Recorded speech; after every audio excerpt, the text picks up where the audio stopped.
Hello everyone, देखिए अब next topic करते हैं हम एक्सीलरेशन। देखो एक्सीलरेशन क्या होता है, the change in velocity of an object per unit time. तो इसका जो फॉर्मूला है वो क्या बन जाएगा, चेंज इन वेलोसिटी अपॉन में टाइम। देखो एक्सीलरेशन होता क्या है, जैसे आपने देखा होगा आपकी एक्टिवा में एक्सीलरेटर होता है, जहाँ से हम कहते हैं ना रेस दे रहे हैं, ठीक है। तो जब आप एक्सीलरेटर को घुमाते हो तो ये क्या होता है, रेस बढ़ती है, ठीक है, जिसको हम कहते हैं स्पीड इंक्रीज हो रही है। और जब आप उसको डाउन करते हो एक्सीलरेटर को तो क्या है, स्पीड कम हो रही है। ये चीज़ आपको पता है, तो यही एक्सीलरेशन है, स्पीड को बढ़ाना और घटाना, समझ रहे हो। तो एक्सीलरेशन हो गया चेंज इन वेलोसिटी अपॉन में टाइम। तो चेंज इन वेलोसिटी को हम लिखेंगे फाइनल वेलोसिटी माइनस में इनिशियल वेलोसिटी, तब आपको चेंज इन वेलोसिटी का पता चलेगा, ठीक है। यानी कि difference between final velocity and initial velocity and upon में टाइम आ गया।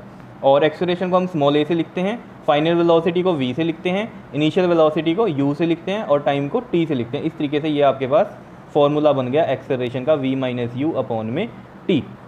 इसके जो SI यूनिट होते हैं वो होते हैं मीटर पर सेकंड स्क्वायर। वो कैसे आए, देखो चेंज इन वेलोसिटी, यानी कि वेलोसिटी है, वेलोसिटी के यूनिट होते हैं मीटर पर सेकंड, ठीक है।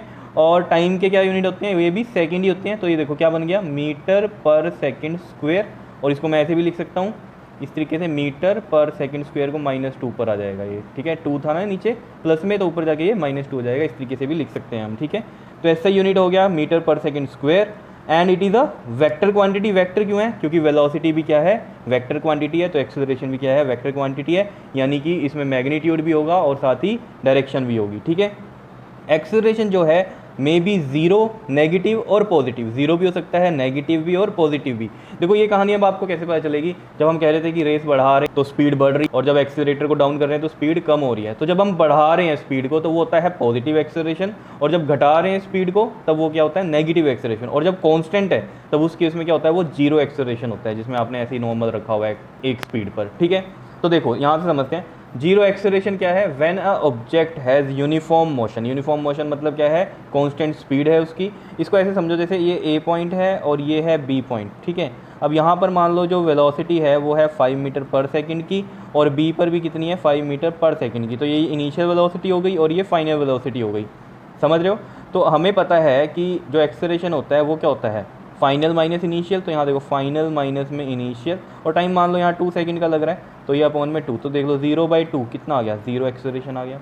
तो यही चीज़ यहाँ पर लिखी हुई है कि जिसमें क्या है, initial velocity is equal to final velocity. मतलब जीरो एक्सेलरेशन के केस में क्या होगा, यूनिफॉर्म मोशन यानी कि कांस्टेंट स्पीड है। और ये कब होगी, जब इनिशियल वेलोसिटी जो होगी वो इक्वल होगी आपकी फाइनल वेलोसिटी के। क्योंकि देखो आप खुद कह रहे हो कि जब कांस्टेंट वेलोसिटी है तो ऑब्वियस सी बात है वेलोसिटी चेंज नहीं होगी। 5 यहाँ है तो यहाँ भी 5 ही है, समझ रहे हो। तो v इक्वल टू में u हो जाएगा, तो ऑब्वियस सी बात है जैसे v इक्वल टू u में 5 ही है दोनों चीज़ें, तो 5 - 5 0 हो जाता है। तो एक्सेलरेशन क्या होगा, 0 होगा। ये चीज़ यहाँ से आपको समझ में आ जानी चाहिए, समझ रहे हो। नेक्स्ट बात कर लेते हैं पॉजिटिव एक्सेलरेशन। ये भी मैंने जैसे आपको बताया क्या होता है इसमें, स्पीड का इंक्रीज़ होना। तो देखो if the velocity of an object increases with time, time के साथ इंक्रीज़ करती है, उसे हम क्या बोलते हैं, पॉजिटिव एक्सेलरेशन। इसमें क्या है, v is greater than u। जैसे यहाँ पर समझ लो ये a पॉइंट है और यहाँ पर मान लो ये b पॉइंट है। पहले स्पीड है वो 5 मीटर पर सेकंड की है, और बी पॉइंट पे जाकर ये 10 मीटर पर सेकंड की स्पीड हो गई, ठीक है। और टाइम इसको लग रहा है 2 सेकंड का। तो देख लो अब एक्सेलरेशन कैसे निकलेगा, फाइनल माइनस इनिशियल। फाइनल देख लो बड़ी है और इनिशियल छोटी है, तो v is greater than u हो गया, और टाइम कितना है, 2 है। तो ये 5/2 मतलब कितना आ गया, 2.5 मीटर पर सेकंड स्क्वायर का क्या आ गया, एक्सेलरेशन आ गया, समझ रहे हो। तो ये है स्पीड इंक्रीज वाला केस, जिसमें पॉजिटिव एक्सेलरेशन हम बोल रहे हैं। एग्जांपल जैसे इसने बोला है कि when a rocket lift up from the ground it is speeded up. जैसे आपने देखा होगा रॉकेट जब जाते हैं ग्राउंड से तो ऑब्वियसली जाते हैं उनकी स्पीड क्या होती रहती है, ऊपर जाते हुए इंक्रीज होती रहती है, ठीक। तो इसलिए लिखा हुआ है इट इज़ स्पीडेड अप। तो वो किसका एग्जाम्पल हो गया, पॉजिटिव एक्सेलरेशन का एग्जाम्पल हो गया, ठीक है।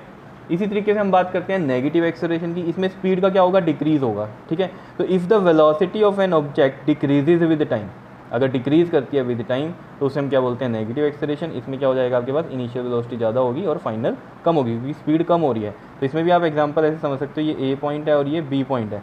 यहाँ मान लो जो a पॉइंट पे मैं यहाँ पर 10 मीटर पर सेकंड की स्पीड ले लेता हूँ, और b पॉइंट पे 5 मीटर पर सेकंड की स्पीड ले लेता हूँ, और जैसे टाइम लग रहा है वो 2 सेकंड का ही लग रहा है, ठीक है। मतलब यहाँ आपने क्या किया है, रेस को कम किया है, ठीक है ना। तो एक्सेलरेटर को डाउन किया है तो स्पीड कितनी होगी आपकी, कम हो गई। तो यहाँ एक्सेलरेशन कैसे निकलेगा, फाइनल माइनस इनिशियल। अब देखो इनिशियल इसमें ज़्यादा है, ठीक है, और ये है 2 सेकंड का टाइम। तो ये 5 - 10 कितना आएगा, माइनस का 5, और ये 2 से डिवाइड करेंगे तो माइनस का 2.5 मीटर पर सेकंड स्क्वायर में इसका एक्सेलरेशन आएगा, और नेगेटिव में आ रहा है। तो ये नेगेटिव एक्सेलरेशन का मतलब ही क्या है कि ये स्पीड यहाँ पर क्या की हुई है, डिक्रीज़ की हुई है, ठीक है।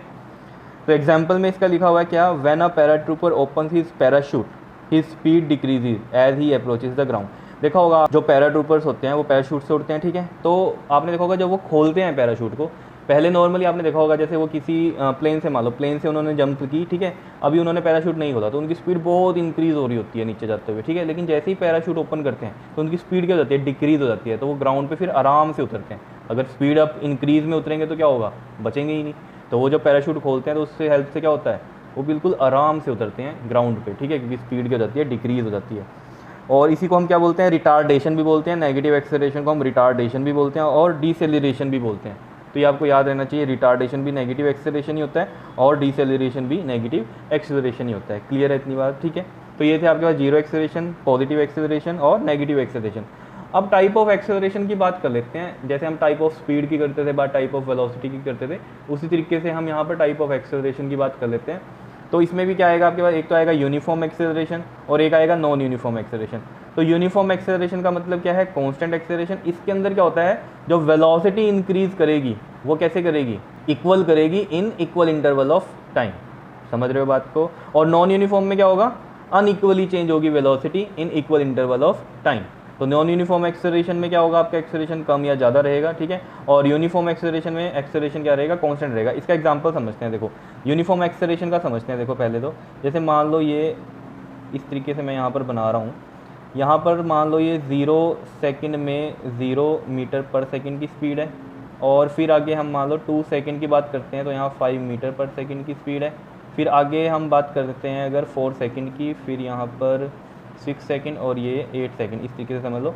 और यहाँ 10 मीटर पर सेकंड की स्पीड हो गई, यहाँ पर 15 मीटर पर सेकंड की स्पीड हो गई, और यहाँ पर कितनी हो गई, 20 मीटर पर सेकंड की स्पीड हो गई। दिखाई दे रही है, ठीक है। अब देखो यहाँ पर जो वेलोसिटी चेंज हुई है वो इक्वल चेंज हुई है in equal interval of time. देखो यहाँ पर देख लो 2 सेकंड का इंटरवल है और कितनी चेंज हुई है इसमें, ये इनिशियल और ये फाइनल। तो 5 - 0 5 का चेंज हुआ, तो 5 और टाइम कितना हो गया 2, तो ये कितना आ गया 2.5 मीटर पर सेकंड स्क्वायर का एक्सेलरेशन आया। अगले इंटरवल में भी देख लो, ये फाइनल और ये इनिशियल अगर हम माने तो 10 - 5 5 ही होगा, अपॉन में टाइम कितना है 4 - 2 2 ही होगा। तो ये देख लो 2.5 मीटर पर सेकंड स्क्वायर का एक्सेलरेशन आ रहा है। तो ऐसे सोन यहाँ भी 5 ही आएगा इंटरवल, और देखो यहाँ भी 5 का ही डिफरेंस आएगा वेलोसिटी में, और यहाँ टाइम का डिफरेंस 2 सेकंड का ही आएगा, तो 5/2 वही 2.5 आ जाएगा और मीटर पर सेकंड स्क्वायर आ जाएगा, क्योंकि एक्सेलरेशन की हम बात कर रहे हैं यहाँ पर, ठीक है ना। तो ये कैसा है, कॉन्स्टेंट एक्सेलरेशन है, समझ रहे हो ना। 2.5 यहाँ 2.5 यहाँ, मतलब हर इंटरवल में कितना एक्सेलरेशन हो रहा है 2.5 का, यानी कि ये यूनिफॉर्म एक्सेलरेशन है। लेकिन स्पीड देखो कैसे इंक्रीज हो रही है, इक्वल इंक्रीज हो रही है in equal interval of time, समझ रहे हो।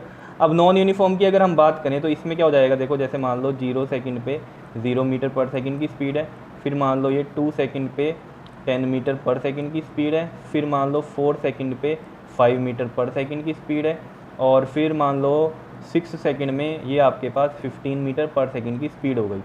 अब देखो यहाँ पर जो है स्पीड क्या हो रही है, अनइक्वली चेंज हो रही है। देखो यहाँ पर 10 में हुआ चेंज, और फिर देखो ये कम हो गई, स्पीड 5 की हो गई। यहाँ पर देखो बढ़ रही थी, यहाँ पर क्या हो गई, घट गई, फिर बढ़ गई, कितनी हो गई 15 मीटर पर सेकंड की स्पीड हो गई। तो इनमें देखो एक्सेलरेशन क्या होगा, ये नॉन यूनिफॉर्म आएगा, ठीक है, मतलब कांस्टेंट नहीं रहेगा।